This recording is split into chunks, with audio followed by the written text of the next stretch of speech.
দুর্নীতির অভিযোগ তুলতেই প্রাণনাশের হুমকি। পোলঘাট পঞ্চায়েত উপপ্রধানকে ঘিরে তীব্র রাজনৈতিক বিতর্ক। সোনারপুর দক্ষিণ বিধানসভা কেন্দ্রের পোলঘাট গ্রাম পঞ্চায়েত এখন রাজনৈতিক বিতর্কের কেন্দ্রবিন্দু।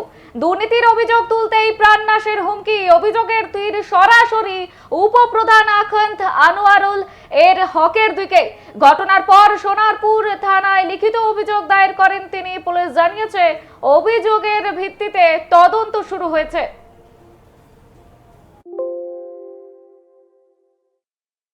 এটা পুকুর ভরাট করেছে, ও কোম্পানির কাছে বিক্রি করেছে। যখন এক জমির মালিক ছিল, ঘাস প্রচন্ড হয়েছে।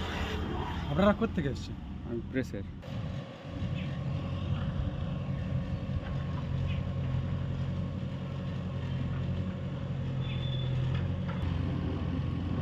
সর্বৈব মিথ্যা কথা।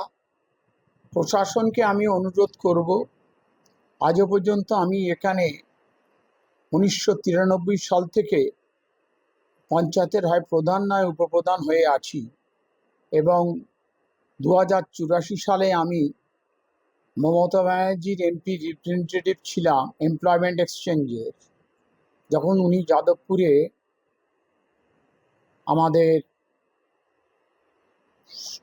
সোমনাথ চ্যাটার্জিকে হারান, তখন আমি ওনার অ্যাডভাইজারি কমিটির মেম্বার এমপ্লয়মেন্ট এক্সচেঞ্জের on behalf of Mamata Banerjee. আজও পর্যন্ত আমি কাউকে কোনো হুমকি দিয়েছি বলে আমার মনে হয় না।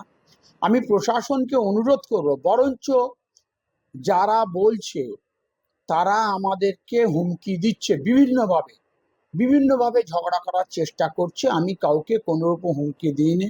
আমি প্রশাসনকে অনুরোধ করব এই ব্যাপারটা সরজমিনে তদন্ত করে খুব ভালোভাবে তদন্ত করে দেখে কারা হুমকি দিচ্ছে না দিচ্ছে একটু দেখলে খুব আমি প্রশাসনকে অনুরোধ করব। আপনাদের মাধ্যমে আমি প্রশাসনকে অনুরোধ করছি যে কারা আমাদেরকে কে কাকে হুমকি দিচ্ছে একটু দেখে তার বিহিত ব্যবস্থা করার জন্য অনুরোধ করব। তার কারণ হচ্ছে কি, এইখানে যখন লোকসভা নির্বাচনে সায়নী ঘোষ ম্যাডাম, মানে আমি যত দুর্নীতিও করেছে সেই বিনিময়ে একটা ভিডিও করেছিলাম, সেই বিনিময়তে ও মোটামুটি আমার একটা বিভিন্ন রকমের থ্রেট দিয়ে, মানে ওর গুন্ডা বাহিনী দিয়ে আমার থ্রেট দিয়েছে, দিয়ে তারা বাইরে গিয়েছে। আমি যার কারণে আমি গতকাল একটা জিডি করেছি, করে আমি এখন এর মতন আছি। আপনি এখন কি চাইছেন? আমি এখন প্রশাসনের কাছে একটা দাবি চাইছি, মুখ্যমন্ত্রীর কাছে আমি একটা অনুরোধ করছি, আমার যেমন না যেমন ওরা টার্গেট করে আমার মারার হুমকি ফুমকি এইসব না যেমন ওরা দেয়। আপনাকে কে কিভাবে হুমকি দিয়েছে? ওরা মোটামুটি বলেছে এই ব্যক্তির নামে মানে তোমার ভিডিও করতে হবে, করে তোমার ছাড়তে হবে। আমি করিনি বলে, যার কারণে। আপনাকে কি প্রাণে মারার হুমকি দিয়েছে? হ্যাঁ, বলেছে তোমার গাড়ি ভাঙচুর করবো, তোমার জানে মারবো। তাই জন্য প্রশাসনের কাছে ফোন করেছিলাম, প্রশাসন মোটামুটি পুলিশও পাঠিয়ে দিয়েছিল। তাই না, মেশিন চলছে কিসের জন্য গো? ঘাস প্রচন্ড হয়েছে। আপনারা কোথেকে এসেছেন? আমি প্রেসের। দুর্নীতির অভিযোগ তুলতেই প্রাণনাশের হুমকি। পোলঘাট পঞ্চায়েতের উপপ্রধানকে ঘিরে তীব্র রাজনৈতিক বিতর্ক। সোনারপুর দক্ষিণ বিধানসভা কেন্দ্রের পোলঘাট গ্রাম পঞ্চায়েত এখন রাজনৈতিক বিতর্কের কেন্দ্রবিন্দু। এ বিষয়ে বিস্তারিত জানবো, আমাদের সঙ্গে রয়েছে আমাদের প্রতিনিধি প্রিয় মুখার্জি। প্রিয়, ঠিক কি জানতে পারছো? একদম, দেখো, তোমাকে যেটা প্রথমেই বলে রাখবো, সোনারপুর দক্ষিণ বিধানসভা কেন্দ্রে পোলঘাট গ্রাম পঞ্চায়েতের উত্তেজনা উপপ্রধানের বিরুদ্ধে দুর্নীতির অভিযোগ তুলতেই প্রাণনাশের হুমকির অভিযোগ উঠেছে। ঘটনায় ইতিমধ্যে সোনারপুর থানায় লিখিত অভিযোগ দায়ের করেছেন সুরত আলী মোল্লা নামে এক ব্যক্তি। অভিযোগের ভিত্তিতে তদন্ত শুরু করেছে পুলিশ। অভিযোগকারীর দাবি, এলাকায় একাধিক বেআইনি কাজ চলছে। জলাজমি ভরাট, সরকারি জমি দখল থেকে শুরু করে সরকারি প্রকল্পের অর্থ নয় ছয়ের মতো গুরুত্বপূর্ণ দুর্নীতি ঘটে পোলঘাট পঞ্চায়েতে। আর এই সমস্ত অনিয়মের বিরুদ্ধে সোশ্যাল মিডিয়ায় প্রকাশ্যে অভিযোগ আনেন তিনি।